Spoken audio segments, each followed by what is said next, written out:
जिसको संसार में सबसे जल्दी उन्नति प्राप्त करनी हो, ये दो बात पकड़ ले। भगवान से मनावे कि कभी किसी की सेवा का अवसर हमें दीजिए।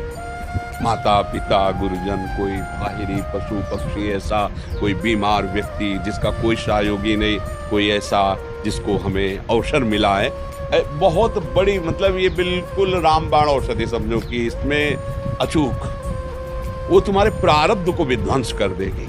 जहां तुमने किसी असहाय की बिना स्वार्थ के, बिना कुछ लेने की भावना के और तन मन धन वचन से सेवा की और भगवान का स्मरण किया, ये तुम्हारे पूर्व प्रारब्ध का नाश कर देगा। कई प्रियजन और कई बुजुर्गों को भी ये कहते हुए सुना है कि जिंदगी बड़ी मुश्किल से मिलती है, यारो जो भोग सकते हो भोगो, एंजॉय करो। नहीं, ये नहीं, हम ये जरूर इस बात पे हाँ कहते हैं कि जिंदगी बड़ी कीमती है यार, इसे गंदे कामों में नहीं, इसे अच्छे कामों में लगाओ, इससे भगवान की प्राप्ति कराओ। भक्ति भी कर लो बट एंजॉय भी करो।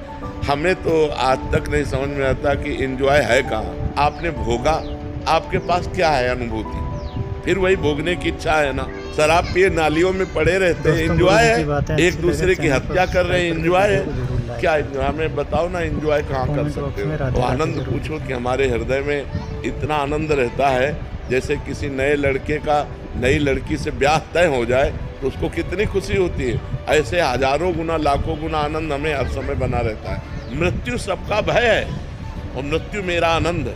कब शरीर पूरा और मैं अपने प्रभु के पास जाऊं, एंजॉय करने, सच्चा एंजॉय होगा। और मरना है नहीं वहाँ, डायबिटीज नहीं होनी, high blood pressure low blood pressure नहीं होला, वहाँ किडनी नहीं फेल है, वहाँ सब आनंद। यार एंजॉय करना है तो भगवान को भजन करो, कहाँ एंजॉय है। सब चिंतित हैं, सब शोकित है। जिनको तुम बड़ा आदमी समझते हो, जिनको बड़ा पदाधिकारी समझते हो, वो भी परेशान है। घर परिवार नाना प्रकार की वासनाएं इच्छाएं सब परेशान है। बच्चा, अगर कभी किसी को शांति विश्राम आनंद और सुख मिला है तो भगवान के शरण। तो हम तुम्हारे पास उदाहरण, वो व्यक्ति है जिसके खाने के लिए एक टुकड़ा रोटी नहीं, जिसके रहने के लिए 1 इंच जमीन नहीं, जिसके पास 1 रुपया नहीं, एक आदमी बात करने वाला नहीं। आज आप देख लीजिए, तो ये क्या है? अगर हम भगवान से न जुड़े हो तो हमसे कोई राधे राधे कहे क्या? भगवान का ही तो सारा वैभव है। अगर आप ईमानदारी से भगवान का भजन करोगे तो जिन्होंने 1 सेकंड में अनंत ब्रह्मांड बना दिए, वो हमारे लिए सुख की व्यवस्था क्यों नहीं कर देंगे?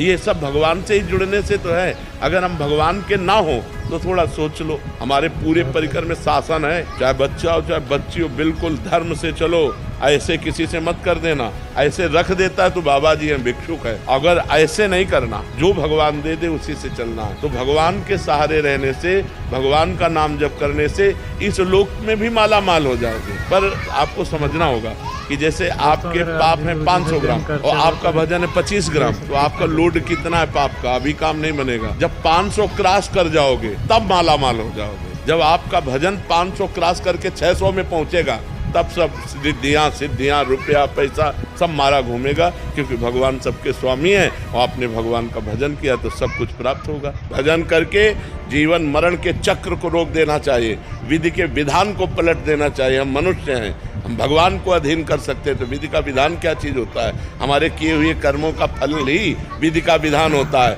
हम उन सबको पलट देंगे भजन बल से, तपस्या बल से, अच्छे आचरण से, भगवान का नाम जप करते हुए। मनुष्य जन्म कोई सूकर कुकर का जन्म है क्या कि जो विधान हम वही केवल भोगते रहें?